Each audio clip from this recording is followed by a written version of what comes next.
21º dia. O sábado, dia de Maria. Dir-se-ia que, no grande tríduo pascal, há como que um vazio, uma pausa de espera e de silêncio entre a crucificação e a ressurreição. Esse vazio, porém, é preenchido por uma pessoa que tem o coração cheio de esperança e de certeza, porque a sua fé, e somente a sua fé, não se abalou. Quando Deus a anuncia no Gênesis, é ela o sinal de que virá o Salvador. Seu nascimento é celebrado como o surgimento da aurora que anuncia o sol, Cristo. O Sábado Santo é o dia típico de Maria, e cada vez mais se está difundindo o costume de celebrar, nesse dia, a hora de Maria. O mundo somente espera por ela, porque só ela espera a hora do triunfo. Os outros, não. Para os outros, esse sábado continua sendo um dia angustiante, do qual restam somente lembranças dolorosas, incógnitas e trevas. Os pensamentos das principais testemunhas abrigavam apenas lembranças tristes. A morte atroz de Jesus, em seu contexto humilhante, ainda mais indigno pelo comportamento de seus amigos. Havia-se consumado a traição de Judas, que pusera fim à sua vida de apóstolo, enforcando-se em desespero. Satanás realmente havia se apoderado dele. Pedro, impulsivo e generoso, depois de sua tripla negação, não tinha outra alternativa além de derramar lágrimas amargas de arrependimento. Os demais apóstolos não souberam fazer nada além de fugir, não conseguiam superar o medo de que fossem descobertos, por isso mantinham-se em casa com as portas bem fechadas. Também as mulheres, seguidoras fidelíssimas de Jesus, tinham apenas uma preocupação em meio ao pranto: concluir o embalsamento do corpo morto de Cristo, dado que naquela sexta-feira à tarde tiveram de sepultá-lo depressa devido à chegada do grande sábado. Era evidente em todos a ausência de qualquer esperança, a impressão de que tudo se acabou. Nem passava pela cabeça deles que tudo ainda estava por vir. Ninguém pensava que aquele sangue derramado pela nova aliança abria o caminho do novo povo de Deus.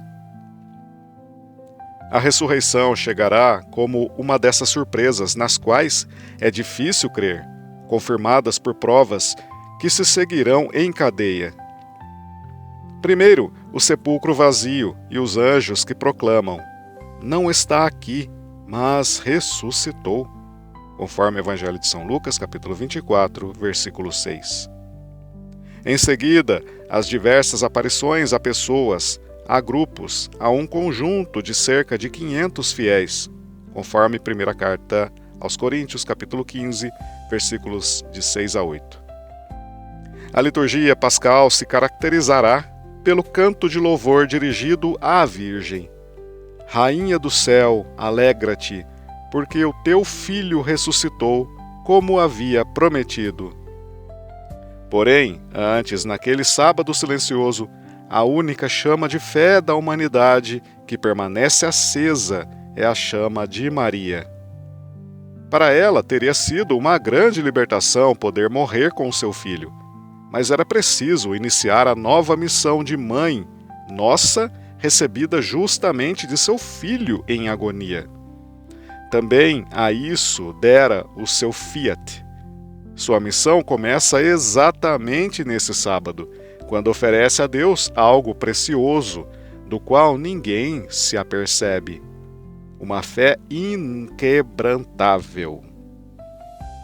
Apenas Maria crê e pensa no que ninguém crê e ninguém pensa. Apenas ela está preparada para o grande acontecimento que ninguém mais esperava. Terá lembrado aquele terceiro dia em que encontrara Jesus no templo, ou relembrado um outro dia, quando o seu filho se uniu a ela em Caná e transformou água em vinho. Depois, na Quinta-feira Santa, ele transformou o vinho em sangue.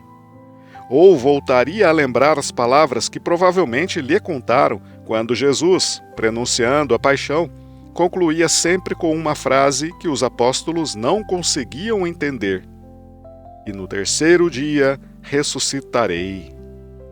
É certo que o seu coração estava cheio de esperança, de certeza. No entanto, aquele sábado transcorria estranho. Os guardas revezavam-se em turnos para vigiar o sepulcro fechado, que tinha um cadáver dentro, como se o homem pudesse impor limites à onipotência de Deus. Todo o povo que tinha ido à cidade estava em festa, porque era celebrada a Páscoa. Não se davam conta de que aquela Páscoa era o sinal profético de uma grande realidade que já se havia realizado na dor e estava para se transformar em alegria. Um sepulcro objeto de estrita vigilância, a celebração de um rito que havia deixado de ter sentido. São dois entre os muitos anacronismos daquela jornada em que a única que se mantém firme é a fé de Maria, a certeza do que está para acontecer e que subverterá definitivamente as perspectivas da vida humana. Assim, o sábado se transformará no dia de Maria, o dia de preparação para o domingo da ressurreição, que substituirá o sábado judeu como dia festivo para os cristãos. Operar-se-á um lento aprofundamento cultural e litúrgico para chegar no século IX a uma oficialização do sábado dedicado a Maria, com missa e ofícios próprios da Virgem. Porém, o primeiro arranque, o ponto de partida, será exatamente a importância que teve a Virgem naquele sábado santo. Desponta, por fim, o alvorecer de domingo. Um pequeno grupo de mulheres dirige-se, ainda na madrugada, ao sepulcro. São as mesmas que tínhamos visto aos pés da cruz, mas falta uma, a mais importante. Como é que Maria não está com elas? É uma ausência significativa. Talvez o Senhor ressuscitado já tenha aparecido a ela, ainda que o Evangelho não o mencione. Ou talvez esteja tão certa de sua ressurreição que não comete o erro das outras mulheres de buscar o vivente entre os mortos.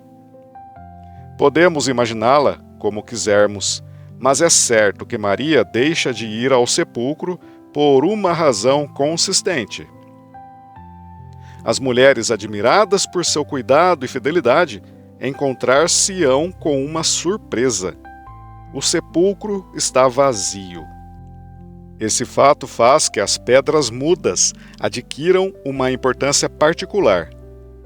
Por estarem vazias, tornam-se as primeiras testemunhas da ressurreição de Cristo.